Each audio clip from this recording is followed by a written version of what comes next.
My name is Ethan Walker. If you had met me before January 2023, you would have seen a man shaped by discipline and purpose, a life drawn with sharp edges, and lived on borrowed time. For 12 years, I served as a Navy SEAL.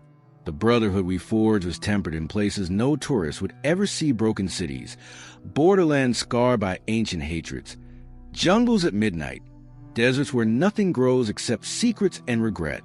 Through all those years, I survived by routine and trust.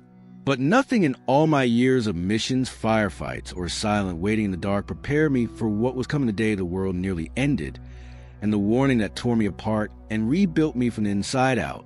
It started with an unassuming envelope, red-striped, thick paper, the kind reserved for operations no one was supposed to know about. My commander handed it to me without a word. I knew from his eyes that this was different. The world had watched Iran's nuclear ambitions for decades. Everyone knew about the shadow war, sabotage, sanctions, cyber attacks, red lines drawn and quietly erased. But the intelligence this time was different, alarming. Inside the envelope was a single satellite photo of an industrial compound near Iraq, newly built, guarded, and humming with activity at night. Our orders were to insert covertly into Iran, document evidence of a live underground nuclear weapons program, and extract undetected. Standard SEAL job. I joked to my team. No one laughed. For the past year, I had watched Emma, my wife, learn to smile through fear, and my son Daniel grow up with a father who came home with new scars, sometimes on his body, sometimes his eyes. They never asked where I went. It was our unspoken contract. She kept the home fire burning, and I kept the monsters at bay. Preparation was fast and cold. We trained in windowless rooms, rehearsed every contingency. The team was tight 6 men I trusted with my life. Ramirez, the Joker, Burke, the silent one, Singh, our tech wizard, and 2 new faces, young but sharp. We flew out on a moonless night, hugging the edge of the Caspian Sea, and a bird so silent I could hear my own heartbeat.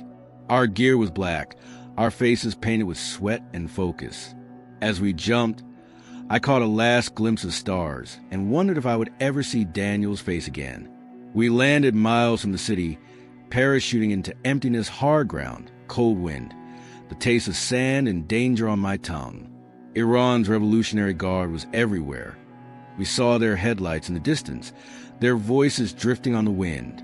Every step was measured, every breath a prayer. Singh hacked the perimeter cameras, and we slid through razor wire into a world built on secrets and lies. The compound was larger than we'd been told. Concrete buildings rose like tombstones, floodlights sweeping across the dust. As we crawled through the shadows, I felt the weight of history pressing down like the ghosts of every war that had ever been fought in these lands. My father had fought in Desert Storm, his father in Vietnam. Now here I was, a nameless shadow in another nation's story. We slipped inside through a vent, emerging in a labyrinth of tunnels lined with pipes and humming with machinery. The air was thick, metallic, reeking of ozone and fear. We moved fast, photographing, gathering samples, mapping the layout. What we found confirmed the worst. Rows of technicians in lead-lined suits, uranium enrichment centrifuges spinning, scientists hunched over screens, and at the heart of it all, gleaming warheads, half assembled, ready for something more than deterrence. We listened to a senior officer, his Farsi sharp and urgent barking orders. The word launch came up more than once. A chill ran down my spine. This was not a bluff. Iran was not just preparing for defense. They were arming for war. There was a feeling in the air, an electric, desperate tension I had only felt before an ambush or in the final moments before an explosion. I looked at Ramirez and saw my own fear mirrored in his eyes. It was then, just as we finished transmitting the evidence, that everything changed. A sharp crack echoed through the tunnels, a sound that didn't belong. For a split second, time froze. I felt every heartbeat in my throat. Then the world detonated. The first explosion was surgical, terrifying in its precision. Concrete heaved and split. A pressure wave slammed to the corridor, flinging us against the walls. Alarms shrieked, Red lights spun crazily, and suddenly the darkness was alive with chaos, gunfire stuttering. Men screaming in Farsi and English alike. Through the haze, I saw Ramirez firing back at shadows, Burke dragging a wounded guard away from a jammed steel door. My ears rang with the concussion of the blast. My vision flickered as dust and fire filled the air. Move! Move! I bellowed, trying to herd the team toward our exit. But the familiar layout was gone, twisted by the blast. The ceiling groaned and showered us with hot debris. Somewhere behind me, Singh cursed as his laptop skidded away, trailing sparks and precious data. I lunged for him, then a second explosion, impossibly close, split the tunnel open like the seam of a rotten fruit. This time, I never even saw the fireball. One instant I was reaching for Singh's hand. The next I was weightless, lifted off the ground, flung through swirling darkness. I didn't feel pain, only a heavy numbness, as though my body had vanished and all that remained was the pressure of history collapsing in on itself. I thought of Emma, of Daniel's drawing on the fridge at home, of all the words I'd never get to say. I hit the ground hard, my body rolling to a stop somewhere outside myself. I remember looking down, looking at myself from above, as if watching a scene on a hospital TV. My chest wasn't moving. Blood pooled beneath me, black in the shifting shadows. Burke's face hovered above mine, desperate. Pale, his hands slick with my blood as he tried to stanch the wound. The tunnel behind him was gone, a smoking crater. Only 4 of us still moved, the rest eerily still, limbs twisted at unnatural angles. For a moment, there was no time, no fear, only a silence that rang louder than the chaos. I saw medics where had they come from, dragging me out through a hole in the wall, light glinting off surgical scissors and bloodied gloves. I heard voices, some in English, some in Farsi, some I didn't recognize, calling numbers, praying, cursing God. It should have been terrifying, but I felt nothing. I was a spectator, hovering above it all. My life flickered below me, fragile as a candle caught in a draft. I tried to reach for it, but my arms were gone, my body an empty outline. I felt lighter than air, yet burdened by every regret, every secret I'd ever carried. I waited for something: judgment, oblivion, release. Instead, the world fell away. The darkness around me deepened. The edges of reality unraveled. I was pulled, not falling but drawn, through a tunnel that was neither earth nor sky. I remember thinking, this is death. This is the thing I'd seen in the eyes of fallen brothers, the thing no amount of training could prepare me for. Panic fluttered at the edge of my consciousness, threatening to rise. But before it could, something vast and solemn entered the void. It was not a voice, not exactly a presence, immense and compassionate, filled the darkness. It seemed to ask for nothing, to need nothing, yet its attention was absolute. I felt known, weighed, measured, and somehow loved. A command thundered through me, not in words but in essence, vibrating to the very core of who I was. You must see. And suddenly, without warning, I was no longer in a tunnel, no longer in Iran. I was everywhere and nowhere, sight unbound from body, consciousness rising above the earth. It was as if I wore the sky itself, my perspective stretching over continents, seeing through eyes that were not my own. My journey, the rail journey, had begun. The world unfolded beneath me like a living map, its borders and cities illuminated by a knowledge I had never possessed in life. I hovered, unseen, above Tehran, a city of ancient beauty and modern tension. Night pressed against its sprawl of lights, and beneath the surface, deep underground, a gathering of men and women plotted a future forged in secrecy. I was drawn down, through layers of earth and steel, into a bunker thick with anxiety. There, Iranian leaders huddled around a long table.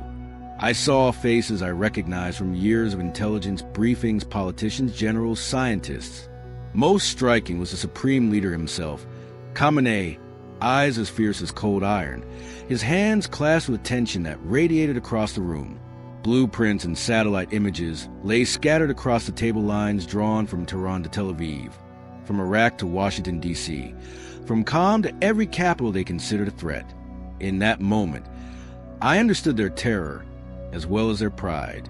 Around them stood guards, young men, faces set in massive obedience, but eyes flickering with fear. One scientist, older, hunched with exhaustion, pointed at a map. He spoke in rapid Farsi, his voice trembling as he assured the supreme leader and his council that everything was ready. The missiles, the warheads, the guidance systems, the mobile launchers hidden in the mountains. I watched Khamenei lean forward, his gaze never leaving the scientist's face. He nodded once, curtly, and the decision was sealed. The plan, years in the making, was now a living thing. I felt the shiver of history tilting, a world teetering on the edge of choices made by men gripped by both hope and terror. Without warning, I was transported, lifted from the bunker to a series of secret facilities spread across Iran. My vision darted from one to the next, armored doors sliding shut, technicians in lead-line suits bolting warheads to the tips of long-range missiles. Each warhead bore painted slogans in Persian words of martyrdom and vengeance. Soldiers circled the launch platforms, reciting quiet prayers, some weeping openly, torn between devotion and dread. I could feel the desperation in their bones. Many believed what they were doing was wholly a defense of faith, a final answer to the humiliation of sanctions, war, and suspicion. Others were simply afraid, swept along by a tide too vast to resist. My perspective rose. I saw Iranian generals speaking urgently into secure phones. I saw the frantic tapping of keyboards, encrypted codes sent to missile crews scattered in silos, bunkers, even aboard hidden submarines in the Persian Gulf. All the machinery of war, all the prayers of frightened men, moved together with a terrible, unified purpose. Suddenly, I was not alone. I sensed the rest of the world stirring. To Washington, Moscow, Beijing, Jerusalem. In war rooms lined with glowing screens, intelligence chiefs and generals pored over satellite images and intercepted signals. Red phones began to ring. Orders barked. I could feel the pulse of panic, the realization at this time the threats were not mere posturing. I saw American submarines in the Atlantic, crews tense at their posts. I saw Israeli defense ministers arguing in Hebrew, the veins standing out on their necks as they debated a preemptive strike. In Moscow, an aide rushed a note to the Russian president, who read it with lips pressed in and eyes haunted by memories of old wars. In London and Paris, Cold War triggered emergency protocols, bombers loaded with payloads capable of erasing cities. A question, silent but thunderous, hung over every capital. If they strike, do we answer in kind? Through the vision, I saw faces, presidents, generals, soldiers, parents each twisted by fear and the unbearable weight of what was at stake. I watched as a trembling hand hovered over a launch key, as a tear rolled down the cheek of a young Israeli pilot waiting in a bunker. In every corner of the globe, the world braced for the unimaginable. The machinery of war was alive. The moment of decision drew near. Then, as I reached the brink with them, I felt a pressure building, a sense that the sky itself was holding its breath. And suddenly, the first missiles rose. The sky cracked open. I watched as Iranian missiles, tipped with nuclear warheads, erupted from hidden silos and mobile launchers. Their trails glowed like wounds across the night, fire lancing upward toward distant cities. Sirens wailed in Israel, France, the United States. Across continents, anti-missile systems snapped awake, missiles intercepting missiles in the darkness. The sky a tangled web of destruction and hope. But not every missile was caught. Some streaked past the fences, their paths unwavering. I saw one arc toward Israel, falling faster than any prayer could travel. A city vanished, Tel Aviv, its streets filled with families, laughter, traffic, life erased in an instant. The fireball rose, mushroom-shaped, consuming everything in its path. The shockwave tore through neighborhoods, flipping cars, shattering glass, leaving only dust and silence. The world convulsed in response. I watched as American and Israeli leaders, their faces bloodless with fear and fury, gave orders retaliatory strikes, the ultimate answer. In moments, missiles burst from submarines in the Mediterranean, from air bases in Europe, from hidden bunkers across the Middle East. The sky over Tehran lit up as nuclear warheads descended, vaporizing the city center, the presidential compound, even the deep bunkers where leaders cowered in vain. Then New York, a single missile, missed by the defense shield, falling from the heavens. For a heartbeat, the city stood untouched, skyscrapers gleaming in the morning sun. Then light brighter than 1,000 suns swallowed Manhattan, the towers folding inward as if made of paper, the rivers boiling, bridges collapsing. The shock wave raced outward, consuming borough after borough. Screams, then silence. I was there in the ruins, swept along by the vision. I saw Paris vanish beneath a pillar of fire, the Eiffel Tower shattered like glass, ancient streets melted to slag. London's skyline flickered and was gone. Moscow erupted in flames. Old wounds reopened with a cruelty only man can unleash. Panic was everywhere. Sirens wailed across the globe. Families clung together in underground shelters, children sobbing, mothers praying, fathers cursing the leaders who had failed them. In some places, the blast was mercy. In others, the survivors faced hell on earth. The air grew poisonous, filled with radioactive ash that drifted down like deadly snow. Fires raged unchecked. The living envied the dead. And then, as the vision forced me deeper, I saw the aftermath of slow-motion horror no bomb can contain. Survivors staggered through ruins, blinded, burned, skin peeling in ragged strips. Hospitals were overwhelmed, then destroyed. Fresh water ran out. Crops failed. Disease spread. People fought for scraps, then laid down to die in silent despair. I saw my own home, Virginia Beach. The ocean foamed with ash. The streets empty. The parks where I played with Daniel now wastelands of charred trees and twisted swings. I saw my house. The porch where Emma waited, now nothing but a blackened shell. The laughter of my son was gone, swallowed by an unending silence. Grief overwhelmed me. I tried to scream, to reach out, to warn them, but I had no voice, no body, only the terrible certainty that I was witnessing the end not just of cities, but of hope itself. The ache in my soul was beyond words, a wound that bled for every mother, every child, every stranger lost to the storm of pride and hate. Above it all, I was swept back to Tehran. I saw the faces of the leaders who had unleashed this horror, now cowering in bunkers beneath mountains of regret. The pride that had driven them was gone, replaced by terror and shame. They wept, praying for forgiveness, clutching at relics, mouthing prayers that would never be answered. But the darkness pressed in, cold and final. There was no undoing what had been done. In that moment, I understood the cost of pride, of vengeance, of the endless cycle of fear and hate. The pain was unbearable, a weight that threatened to crush my very soul. I begged for mercy, for hope, for any way to change what I had seen. As I wept in the ruin of what had been, the darkness pressed in thick, absolute, unyielding. I felt utterly alone, a soul adrift in the aftermath of humanity's pride and violence. But then, through the suffocating blackness, a glow began to emerge. At first, it was just a faint shimmer of distant hope where none should exist. Slowly, steadily, it grew, pushing back the shadows. The pain eased, replaced by a sense of warmth, of peace that felt impossibly foreign after all I had witnessed. The light became a presence, more real than anything I had ever known, radiating love and strength that wrapped around me like a shelter from the storm.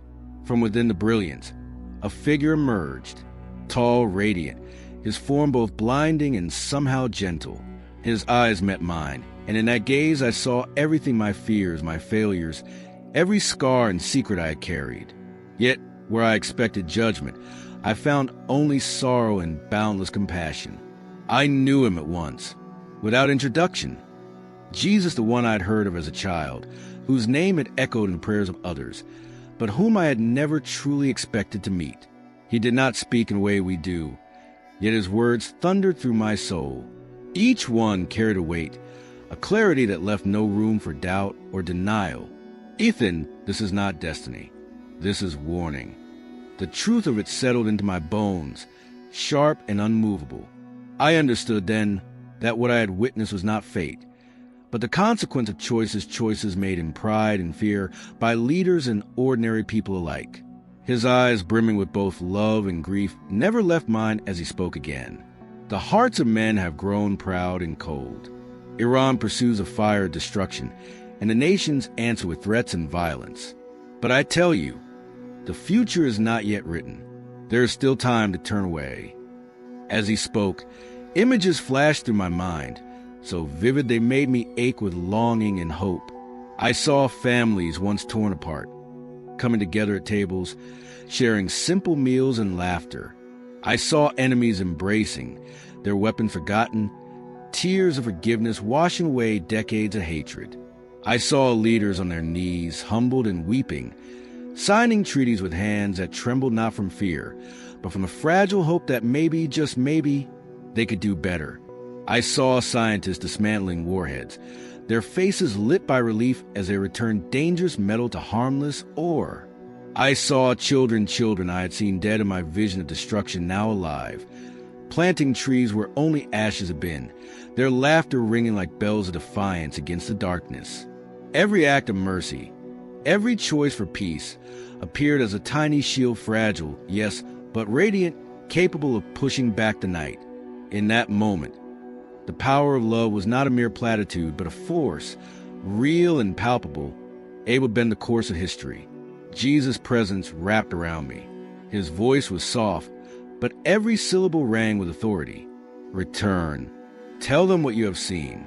Warn them of the cost of pride, the danger of nuclear ambition, the poison of hatred. Remind them to love while there is still time. Every act of mercy is a shield against the darkness. Every choice for peace pushes back the end. The words burned into my memory, more real than anything I had ever learned in war. For the first time, I felt hope that even from the ashes, something new could grow, that the cycle could be broken if enough of us would choose it. I wanted to remain in the light, to stay in that place where the pain and fear could not reach me. But Jesus was already stepping back, the vision beginning to fade. I wept, not just for what I had seen, but for the beauty of what might still be. Then the light faded, and the vision dissolved into darkness once more. The light retreated, taking with it the warmth and certainty that had enfolded me. I was left tumbling through emptiness, weightless, spinning, the memory of Jesus' words still ringing through the void. Then, all at once, the agony came crashing back. Pain seared through every nerve, hot and merciless. I was aware of hands rough, urgent pressing on my chest. Sirens blared. Voices shouted orders above the roar in my ears. My lungs felt crushed, my ribs grinding like broken glass. Somewhere far away, I heard my own name, sharp and desperate.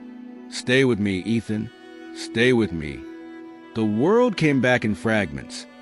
The blinding lights of an ambulance, the acrid smell of burning flesh, the iron tang of blood on my tongue. I drifted in and out, my body refusing to obey. Sometimes I surfaced in the blur of noise and panic, doctors shouting, machines beeping, the flash of a defibrillator. Sometimes I floated half-conscious, trapped between two worlds, haunted by visions of fire and hope. For weeks, I lay suspended on the edge of life, my body held together by tubes and wires. Emma was there every day, her eyes rimmed red, her hands small and strong as she squeezed mine. She never spoke of the possibility that I might not return, never mentioned the funeral my teammates had quietly begun to plan. She simply waited, her faith holding fast as my own slipped away. The doctors called it a miracle that I survived. 6 minutes without a heartbeat. They told me, shaking their heads as if I were an impossible equation. We've seen men come back from less, but never like this. They didn't know what to make of my story, the visions, the presence, the message that burned in my chest like a second heart. At first, I was afraid to share it. What would they think a Navy SEAL, battle-hardened and pragmatic, speaking of Jesus and visions of nuclear war? I felt foolish, almost ashamed. The world I returned to was the same, yet I was changed in ways no X-ray or scan could reveal. But the images would not leave me. At night, I dreamed of Emma and Daniel walking through fields of ash, of cities erased in an instant. I saw Jesus' eyes, sorrowful and pleading, commanding me to speak, to warn, to love. The weight of the message pressed on me until I could hardly breathe. One morning, as the dawn crept through blinds, I found Emma asleep in the chair by my bed. Her hand rested on a piece of paper, a drawing from Daniel, all stick figures and lopsided houses. On it he had scrawled, "Come home, Daddy." I broke then, sobbing as quietly as I could, afraid to wake her but unable to hold it in any longer. When Emma woke, I told her everything. At first, my words came out in fits and starts, broken images, a jumble of terror and hope, of fire and light, and a message that would not let me rest. She listened without interruption, her hand gripping mine so tightly it hurt. When I finished, tears were streaming down her face. "I believe you," she whispered. "I believe you, Ethan, and you have to tell them." Her faith gave me the courage I lacked. The message was not mine to keep, no matter the cost of my reputation or pride. So I began to speak. I started small, afraid of the silence that might greet me, or worse, the laughter. First, I told Emma everything again in greater detail. She wrote it down, every word, in the notebook she kept by the bed, as if committing my vision to paper could anchor it in reality. The more I spoke, the more the words tumbled out, fragments at first, then stories with shape and weight. The tunnels, the fire, the faces of leaders, the children, the voice of Jesus. Word spread quietly among those who knew me. My surviving teammates, those who'd seen me die and somehow come back, came to visit. Ramirez limped in, his eyes wary, a question unspoken. He listened without interruption, his jaw clenched, the lines of his face deeper than before. When I finished, he just shook his head and muttered, "Man, the world is more messed up than we knew." Burke, whose hands had been slick with my blood, watched me with something like awe, but he wouldn't meet my eyes when I spoke of Jesus or forgiveness. Not everyone wanted to hear. Some rolled their eyes. Others dismissed my story as a fever dream or the aftereffects of trauma. Singh, our tech wizard, offered to set me up with a support group for PTSD, not out of malice, but because he couldn't reconcile the man he'd known with the things I now described. I understood. For a while, I questioned my own sanity, wondering if the vision had been nothing more than a hallucination stitched together from a dying brain. But the command I had received, the urgency in Jesus' words, would not let me rest. I found myself driven to speak, even when I feared ridicule. I talked to pastors, veterans groups, and eventually to a few reporters brave or desperate enough to listen. Some wanted to sensationalize my story, twisting it into something it wasn't. Others, quiet, thoughtful men and women, listened with eyes wide.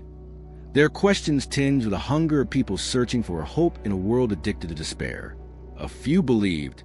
They weren't the ones I expected, never the loudest, rarely the most powerful. Sometimes it was a mother at church whose son served overseas. Sometimes a teacher who had lost a child in one of the many senseless wars. Once, it was a rabbi who held my hands and wept openly as I described the moment the missiles fell on Tel Aviv, his city, his people. In time, the story spread farther than I could have imagined. I spoke in churches, town halls, and over late-night radio waves. The world was thirsty for stories of warning and hope, for evidence that the cycle could be broken. Each time I spoke, I watched for faces in the crowd, sometimes fearful, sometimes skeptical, but always a flicker of something in their eyes when I spoke of mercy, of the power of a single act of peace. My message was simple, yet impossibly heavy. Iran's nuclear program is not just a threat, it's a test. Would we answer pride with pride, hate with hate? Or could we choose humility, forgiveness, the kind of love that could heal even wounds as deep as these? Sharing my vision changed me more than any battlefield ever could. I became a better husband, more patient, more present. I watched Daniel grow, mindful of each sunrise, each bedtime story. The scars I carried, physical and invisible, became reminders not of pain, but of purpose. I found myself reaching out more, letting go of old grudges, building bridges where before I might have walked away. It was never easy. Doubt visited often, whispering that I was wasting my breath, that nothing could change the course of nations. But then I would remember Jesus' words, "The future is not yet written." And so I kept speaking. As the years moved forward, I came to realize that the greatest change was not in the halls of power, but in the quiet corners of ordinary life. The headlines still screamed of war and terror, of nations locked in rivalry and suspicion, of weapons tested and red lines drawn. The world did not turn from the edge all at once. But beneath the roar, I began to notice things a ripple here, a glimmer there that hinted at a different story taking root. Sometimes it was a ceasefire in a region everyone had given up on, negotiated not by generals, but by mothers who had buried too many sons. Other times, it was an enemy comforted in the aftermath of tragedy, or a family reunited across borders by the stubborn faith of forgiveness. I saw church groups and synagogues and mosques working side by side, responding to disasters with food and medicine and prayers. These weren't the grand miracles of Scripture, but small, stubborn mercies that refused to die, even as the world's old wounds bled anew. I heard from people who had sat in the back row of a church when I spoke, who'd written me afterward to say that my story had helped them forgive a brother, call a father, let go of anger they carried for years. Some, in faraway cities, gathered to pray for peace, their voices rising above the chaos of the news cycle, reaching maybe, just maybe a little higher. Every now and then, someone would ask me, "Do you really believe the world can change? That we can avoid the end you saw?" It would have been easy to answer with cynicism, to say the machinery of destruction was too vast, the pride of men too entrenched. But I remembered Jesus' eyes, the hope in his voice, the visions of children planting trees over ashes. I remembered the words etched into my bones, "The future is not written in stone." I watched my son Daniel grow older. We played catch in the backyard, his laughter echoing through a world I cherish now more than ever. I tried, every day, to be a better father than I had been, a man present, attentive, gentle, even as the scars on my body ached in the cold. Emma and I found new ways to love each other, forged not in the absence of pain, but in our willingness to face it together. Sometimes we sat in silence, watching the dawn break, knowing that every new day was a gift, another chance to choose mercy over anger, hope over fear. The temptation to despair never left me completely. I still dreamed of fire, of the day when the sky cracked open and cities vanished. But more often now, I dreamed of light, of small hands planting saplings, of strangers embracing in peace, of the slow, stubborn healing that can only begin when someone is brave enough to tell the truth. If you're hearing my story now, I need you to know the threat is real. Iran's nuclear ambitions are real. The weapons exist, and so does the danger. But hope exists, too alive in every heart that chooses forgiveness, every voice that calls for peace, every hand that reaches out instead of striking back. You can be a light in the dark. You can be a shield for the innocent, a voice for sanity in a world addicted to rage and revenge. Don't waste the gift of another sunrise. The world is not changed by great men alone, but by the courage of ordinary people who refuse to answer hatred with hatred. I am living proof that even from the ashes, a new day can begin. And if you ever see me walking at dawn quiet, watchful, grateful for every breath, know that I am here not because I survived, but because I was shown the end and chose to come back and fight for a better story. If you're reading this, if you've heard my warning, the choice is yours, too. The future is unwritten. Let it be written with love.